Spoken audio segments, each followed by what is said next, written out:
2024 లేదా 25లో డిగ్రీ లేదా బీటెక్ చదివారా? సాఫ్ట్‌వేర్ జాబ్ కోసం ఎదురు చూస్తున్నారా? అయితే కోడ్ జ్ఞాన్ 100 డేస్ కోర్సులో చేరండి. జాబ్ సాధించండి.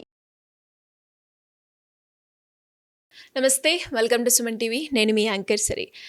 ఆగస్ట్ 15th నుంచి 30 వరకు కనుక మనం చూసుకున్నట్లయితే ద్వాదశ రాశుల వారికి ఏ విధంగా ఉండబోతుంది, ఏ సందర్భాల్లో వాళ్ళు జాగ్రత్త పడాల్సిన అవసరం ఉంది, వీటన్నిటి గురించి ఈరోజు మనతో మాట్లాడడానికి వేదిక ఆస్ట్రాలజర్ ఉమా గారు ఉన్నారు.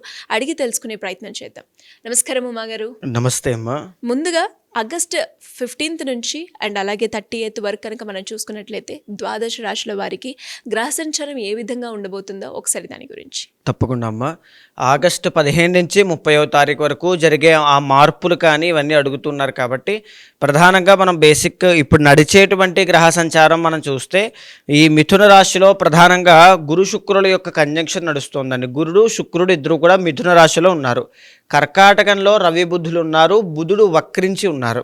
అయితే ఈ సింహంలో కేతుగ్రహ సంచారం ఉంది, కన్యా రాశిలో కుజగ్రహ సంచారం నడుస్తోంది, కుంభరాశిలో రాహుగ్రహ సంచారం నడుస్తోంది, మీనరాశిలో శని వక్రించి ప్రయాణం చేస్తూ ఉన్నారు. ఇప్పుడు ఈ 15 నుంచి 30వ తారీఖు లోపల 2 గ్రహాలు ట్రాన్సిట్ అనేటువంటివి కనబడుతూ ఉంటాయండి. 17వ తారీఖున అంటే ఆగస్టు 17వ తారీఖున రవి అనేటువంటి ఆయన ట్రాన్సిట్ కాబోతున్నారు. సంక్రమణం అనేటువంటిది ఏర్పడుతుంది. ఎక్కడి నుంచి ఎక్కడికి? కర్కాటక రాశిలోంచి సింహరాశి రవికి స్వరాశి, అంటే బలమైనటువంటి రాశి అన్నమాట. సో ఈ మాసంలో ఏదైతే ఆగస్టు 17వ తారీఖు దగ్గర నుంచి కానీ ఆగస్టు 15 నుంచి సెప్టెంబర్ 17 లోపల రాజకీయాల్లో తెలియనటువంటి ఊహించినటువంటి పరిస్థితులన్నీ తలెత్తే అవకాశాలు ఎక్కువగా ఉంటాయి. రవి కేతువుల యొక్క కంజంక్షన్ కాబట్టి ఈ మాసంలో చాలా జరుగుతాయి అన్నమాట.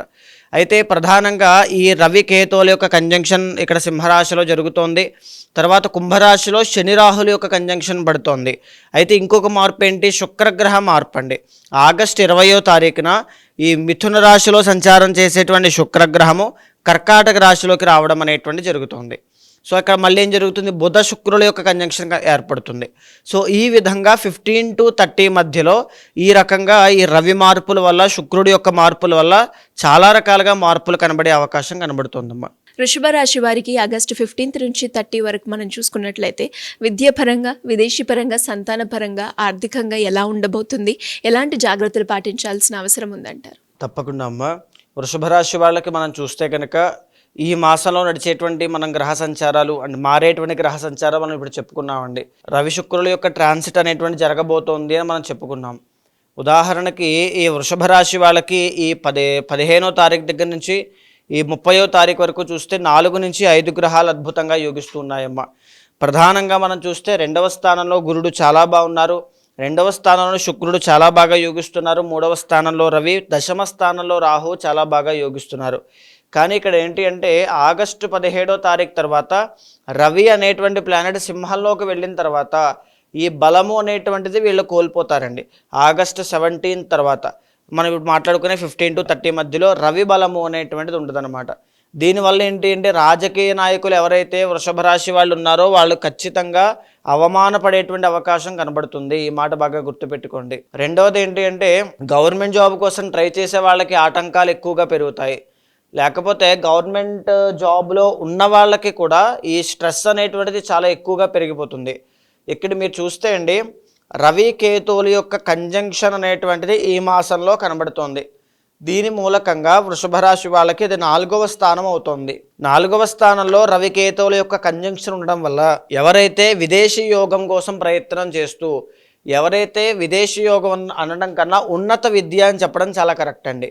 హైయర్ ఎడ్యుకేషన్ కోసం ఫారెన్ వెళ్ళి వృషభ రాశి వాళ్ళు అక్కడ కష్టపడుతూ ఉన్నారో వాళ్ళకి మరింత కష్టాలు ఎక్కువ అయ్యే అవకాశం ఉంటుంది ఈ మాసంలో ఉండి. ఎందుకు అంటే 4th హౌస్లో రవికేతుల యొక్క కంజంక్షన్ అంటే ఉన్నటువంటి కెరీర్లో కానీ జాబ్లో కానీ ఒడిదుడుకులు ఎక్కువగా పెరిగే అవకాశాలు ఉంటాయి. టెన్షన్, ప్యానిక్ అవుతారు. ఏం జరుగుతుంది, ఎలా వస్తుంది, ఏంటి అనేటువంటి ఒక భయం పెరిగే అవకాశాలు ఎక్కువగా ఉంటాయి. అండ్ దాని మూలకంగా కుటుంబంలో తెలియనటువంటి ఒక అశాంతి, కుటుంబ స్థానంలో రవికేతువులు కాబట్టి అశాంతి కలగడము, ఎవరైతే వృషభ రాశి వారి యొక్క తల్లి ఉంటారో ఆమె విపరీతంగా కష్టపడడం, మానసిక ఒత్తిడి చాలా ఎక్కువ అవ్వడం, ఇలాంటివన్నీ చూసేటువంటి అవకాశాలు వృషభ రాశి వాళ్ళకి కనబడుతున్నాయమ్మ. దీంతో పాటుగానే వీళ్ళకి శని రాహుల యొక్క కంజంక్షన్ కనబడుతోంది. శని రాహుల యొక్క కంజంక్షన్ అనేటువంటిది ఏంటి అంటే ఎప్పుడు కూడా కంజంక్షన్ ఎలా కనబడుతోంది, శని వక్రించడం వల్ల 10th హౌస్ మీద ప్రభావితం అవ్వడం వల్ల కనబడుతోందండి. దీని మూలకంగా చేసేటువంటి పనిలో ఆటంకాలు అనేటువంటివి చాలా ఎక్కువగా రావడం ఈ మాసంలో ఎస్పెషల్లీ 15 నుంచి 30వ తారీఖు లోపు చూసే అవకాశాలు ఉన్నాయమ్మా. సో నవంబర్ 27th వరకు ఈ యోగం మీకు ఇలా కంటిన్యూ అవుతుంది. వెరీ వెరీ కేర్ఫుల్గా ఉండాలి. ఎస్పెషల్లీ ఈ మాసంలో 15 తర్వాత రవి బలం తగ్గుతోంది. ఈ రవి బలం తగ్గడం అంటే ఇంకా కాస్త బలం కోల్పోవడం లాంటి దాంతో సమానము. కాస్త కేర్ఫుల్గా ఉండండి. కాకపోతే 3వ స్థానంలో బుధ శుక్రుల యొక్క కంజంక్షన్ వీళ్ళకి చాలా మంచి చేస్తుందండి. ఎలాంటి మంచి చేస్తుంది, వీళ్ళు ఏదైనా కష్టపడి ఎఫర్ట్స్ పెట్టి 100% చేయాలి అనుకుంటున్నప్పుడు దానికి ప్రకృతి ఖచ్చితంగా సహాయం చేసే ప్రయత్నం చేస్తుంది. రెండవది ఏంటి అంటే సిబ్లింగ్స్, సోదర సోదరీమణుల దగ్గర నుంచి ఒక సపోర్ట్, మోరల్ సపోర్ట్ కానీ ఫైనాన్షియల్ సపోర్ట్ కానీ అందుతుంది. ఈ 15 నుంచి 30వ తారీఖు లోపు నూతన వస్త్ర వాహన ఆభరణ యోగాలన్నీ కూడా చాలా బాగున్నాయి. సినీ నాటక కళారంగాలు కానీ నృత్య గీత వాద్యాది రంగాల్లో కానీ ఉన్నటువంటి వాళ్ళకి ఈ మాసంలో పెద్దగా ఇబ్బందులు అయితే ఏమీ రావు. వాళ్ళకైతే సంబంధం లేదు, ఇబ్బంది లేదు. రాజకీయ నాయకులు జాగ్రత్తగా ఉండాలి. కెరియర్లో ఇబ్బందులు వచ్చేటువంటి యోగం ఉంది కాబట్టి ఆ తగిన జాగ్రత్తలు సినీ నాటక క్రియేటివ్ ఫీల్డ్స్లో ఉన్న వాళ్ళు కూడా తీసుకోవాలి. ఇంకొకటి ఏమిటి అంటే ప్రధానంగా సంపాదించిన డబ్బు నిలబడకుండా మితిమీరినటువంటి ఖర్చులు చేయకుండా ఈ మాసంలో ఈ 15 రోజుల్లో జాగ్రత్తలు ఖచ్చితంగా తీసుకోండి. సో ఇక్కడ వీళ్ళకి 5వ స్థానంలో కుజగ్రహ సంచారము అనేటువంటిది నడుస్తోందమ్మా.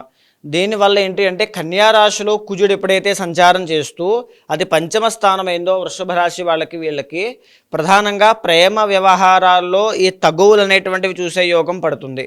నెంబర్ 2 ఏంటి అంటే సంతానం విషయంలో చాలా కేర్ఫుల్గా ఉండాలి. ఎందుకంటే ఇక్కడ ఆ అధిపతి అయినటువంటి బుధుడు కూడా 3వ స్థానంలో సంచారం చేస్తూ ఉన్నారు కాబట్టి సో సంతానం విషయంలో జాగ్రత్త పడండి. కోర్టు వ్యవహారాలు కానీ భూ వివాదాలు కానీ కాంపిటేటివ్ ఎగ్జామ్స్ కానీ క్రీడాకారులు కానీ కూడా ఈ మాసంలో కాస్త ఒత్తిడి ఎక్కువగా ఎఫర్ట్స్ అనేటువంటివి ప్రయత్న బలం కనబడుతుంది కానీ విజయము అనేటువంటిది కాస్త ఇంకా పోస్ట్ పోన్ అయ్యే అవకాశాలు ఉన్నాయి. నిరాశపడాల్సినటువంటి పని లేదు. మీ ప్రయత్నాన్ని ఎక్కడా కూడా తగ్గకుండా మనోధైర్యాన్ని వదలకుండా పనిచేయడం అలవాటు చేసుకోండి. అయితే ఇంకో విషయం ఏంటి అంటే ఈ వృషభ రాశి వాళ్ళకి 2వ స్థానంలో గురుడు ఉన్నారు. ఇది ఒక్కటి వీళ్ళకి బ్రహ్మాస్త్రంలా కాపాడుతూ ఉంటుందండి. ఎందుకంటే గురుడు అనేటువంటి ప్లానెట్ ఎప్పుడూ కూడా ఈ ధనయోగాన్ని ఇచ్చేటువంటి గ్రహంగా వర్తిస్తూ ఉంటుంది. విపరీతమైన డబ్బు కానీ ఫేమ్ కానీ వచ్చేటువంటి యోగము ఆ పరిస్థితి ప్రకృతి అంతా కూడా కల్పించే ప్రయత్నం చేస్తుంది. కానీ మిగిలిన గ్రహాలన్నీ కూడా కాస్త ప్రతికూలంగా ఉండడం వల్ల వీళ్ళకి ఛాలెంజెస్ అనేటువంటివి ఎక్కువ అవుతాయి. సో ఇలాంటి పరిస్థితుల్లో ఉండి నేను కెరీర్లో గ్రోత్ అవ్వాలి, ఒడిదుడుకులు వస్తున్నాయి, చాలా అసలు జాబ్ వస్తుందా లేదా, రేపో ఎప్పుడో H1B ఉంది, రేపో ఎప్పుడో నాకు ఇలా ఉంది, ఇలాంటి పరిస్థితుల్లో చాలామంది ఉంటారండి. సో అలాంటి వాళ్ళకి కూడా ఈ పరిస్థితుల్లో ఇంకా బాగుండాలి, మెరుగైన పరిస్థితులు ఉండాలి అంటే నవగ్రహ ఆరాధన చేయండి. నవగ్రహ శ్లోకము ఆదిత్యాయ చ సోమాయ మంగళాయ బుధాయ చ గురు శుక్ర శనిభ్యశ్చ రాహవే కేతవే నమః అనేటువంటి మంత్రాన్ని తప్పకుండా డైలీ 108 కానీ 27 కానీ 54 టైమ్స్ కానీ అట్లీస్ట్ 9 టైమ్స్ అయినా జపం చేయండి. దీనివల్ల నవగ్రహ అనుగ్రహం కలుగుతుంది.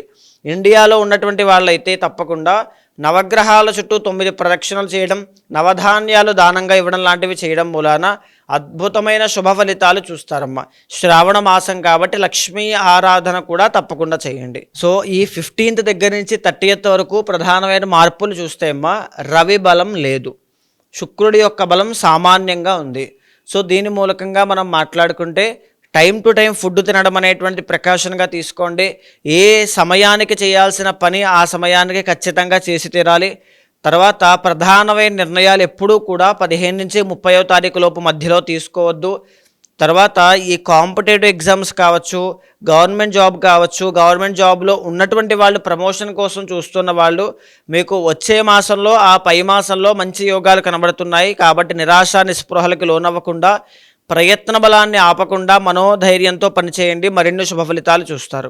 మరి ఎలా ఉమ్మగారు మీరు అన్నట్టుగానే ఇంకా ఎవరికైనా కూడా ఇంటర్నల్గా వారు ఏదైతే బాధపడుతున్నారో లేదంటే సమస్యలు ఎదుర్కొంటున్నారో వాటికి పూజ వేలో కనుక ఎవరైనా కూడా పరిష్కారం చేసుకోవాలి అన్నప్పుడు మిమ్మల్ని అప్రోచ్ అవ్వాలి అంటే ఏ విధంగా ఉంటుందంటారు? తప్పకుండా అండి. అంటే ఇక్కడ మనం మాట్లాడుకునేటువంటి గోచార అంశం అండి. చాలామందికి పర్సనల్ చార్ట్ బలంగా ఉంటుంది, జన్మకుండలి నవాంశ దశాంశ బలంగా ఉంటాయి. అప్పుడు వాళ్ళు ఎంత వచ్చినా సరే ఆ స్ట్రాంగ్ మైండ్ సెట్ కానీ ఆ సంకల్ప శక్తి బలంగా ఉండడం కానీ మనం చూస్తూ ఉంటాం. నా దగ్గరికి ఎవరైనా సరే జాతకానికి రావాలి అనుకున్నప్పుడు చూపించుకోవాలనుకుంటున్నప్పుడు కింద కనిపించే నెంబర్కి కాల్ చేస్తే మా వాళ్ళు మీకు పూర్తి వివరాలు అందిస్తారు. తప్పకుండా మీ యొక్క జాతకాన్ని చూసి విశ్లేషించిన తర్వాత గోచారంతో దాన్ని సమన్వయం చేస్తూ తగినటువంటి పరిహారములు మీతో ఆచరింపజేస్తూ ఒక గైడెన్స్ నా ఆధ్వర్యంలోనే మీకు గైడెన్స్ ఇస్తూ ఎప్పుడు ఎలా ఏ విషయంలో జాగ్రత్త పడాలో తప్పకుండా మీకు వివరిస్తాను. థ్యాంక్ యూ మా గారు, థ్యాంక్ యూ సో మచ్. నమస్తే అమ్మా.